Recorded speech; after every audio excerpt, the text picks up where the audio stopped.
Bienvenidos a un nuevo video de Bethesda Joven. Hoy vamos a estar tratando un tema muy interesante. Mi nombre es Eliana. Y yo soy Gabriel, y si alguna vez estuviste leyendo un texto bíblico, una historia, y te preguntaste, ¿qué quiere decir esto? Te invito a que no te vayas porque vamos a estar viendo una serie de consejos rápidos y sencillos para que puedas lograr una mejor interpretación bíblica.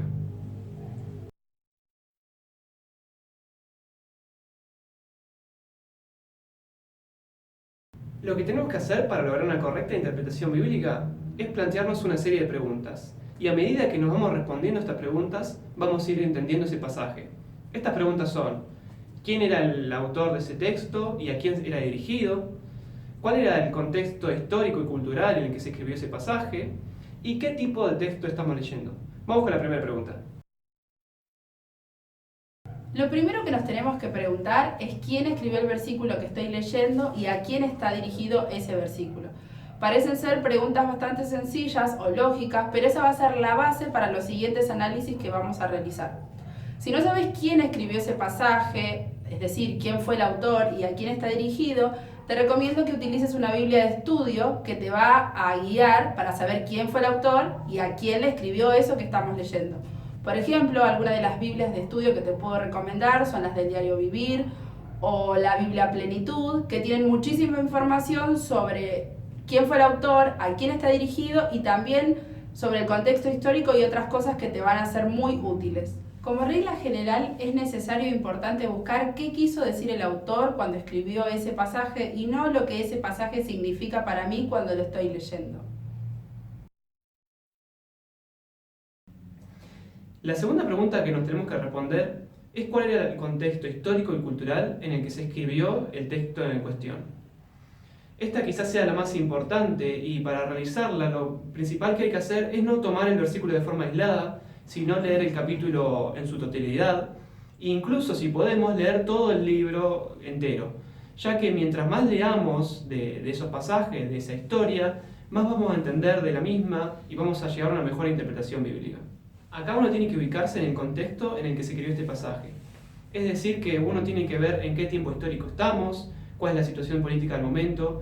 Para esto es importante en qué lugar geográfico estamos, cuál era la situación, si había guerra o no, quiénes eran los que gobernaban.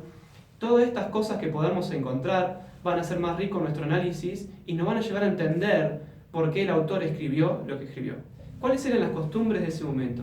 Muchas veces miramos una historia bíblica a través de los lentes de nuestra misma cultura y nos falta entender algo sobre las costumbres de ese tiempo, sobre cómo vivía la gente. Todo esto pasa porque existe un abismo cultural muy grande entre nosotros y los personajes de la Biblia, ya que vivimos en tiempos distintos, con miles de años de diferencia, vivimos en lugares distintos y tenemos costumbres y culturas muy diferentes. Por eso a veces en las historias bíblicas encontramos cosas que hoy nos pueden parecer raras o malas, pero en aquel momento eran totalmente comunes y del día a día. Por eso, si no entiendo una historia bíblica, tengo que tratar de ver si está asociada con alguna costumbre del momento antes de sacar conclusiones sobre ese pasaje. La tercera pregunta que nos vamos a hacer es ¿qué tipo de texto estoy leyendo? En la Biblia podemos encontrar tres diferentes clases. Podemos encontrar prosa, podemos encontrar poesía y podemos encontrar literatura apocalíptica. Lo primero que tengo que hacer es darme cuenta cuál de esas tres clases de literatura estoy leyendo y ahí recién empezar a analizar. No es lo mismo leer un evangelio, sea cual fuere, Lucas, Juan o Marcos. Eso es prosa, todo eso está escrito a modo de relato. Como tampoco podemos leer un salmo igual que un evangelio, ya que un salmo está escrito a modo de poesía hebrea, y tampoco es lo mismo leer Apocalipsis, que tiene un montón de material simbólico. Entonces, lo que primero vamos a hacer es ver qué tipo de texto estoy leyendo, ya sea prosa, poesía o literatura apocalíptica, porque dependiendo de cuál de esos tres sea, yo voy a saber si tengo que tomar ese texto que estoy leyendo de forma literal o si lo tengo que leer de manera simbólica.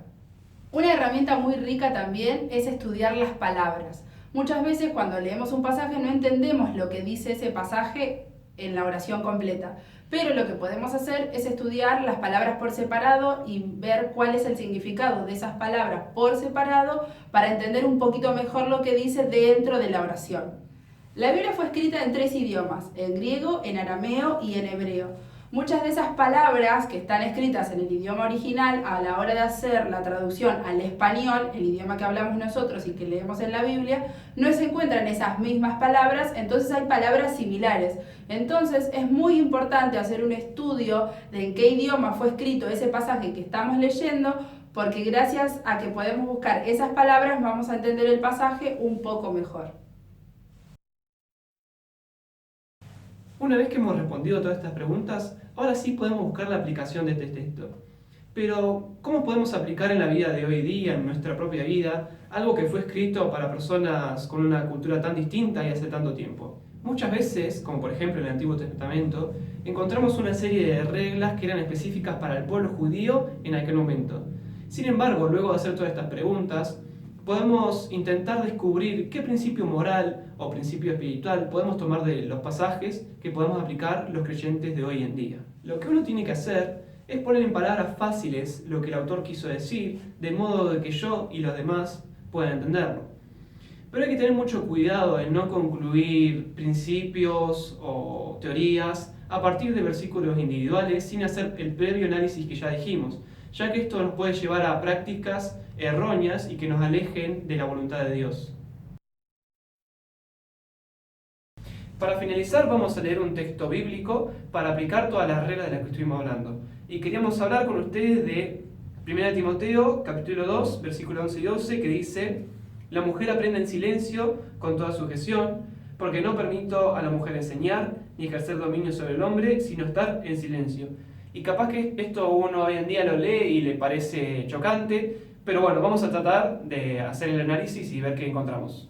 La primera pregunta que nos teníamos que hacer era quién escribió este pasaje. Este pasaje lo escribió el apóstol Pablo. La segunda era a quién estaba dirigido. ¿A quién escribió Pablo? A Timoteo, que era un pastor joven que Pablo había dejado a cargo de una iglesia en Éfeso. Lo segundo que tenemos que analizar, como habíamos dicho, es el contexto histórico y cultural. En aquel momento las mujeres estaban recién iniciándose en el Evangelio y venían con muchas ideas extrañas, ya que en aquel tiempo había muchas herejías, muchas ideas erróneas.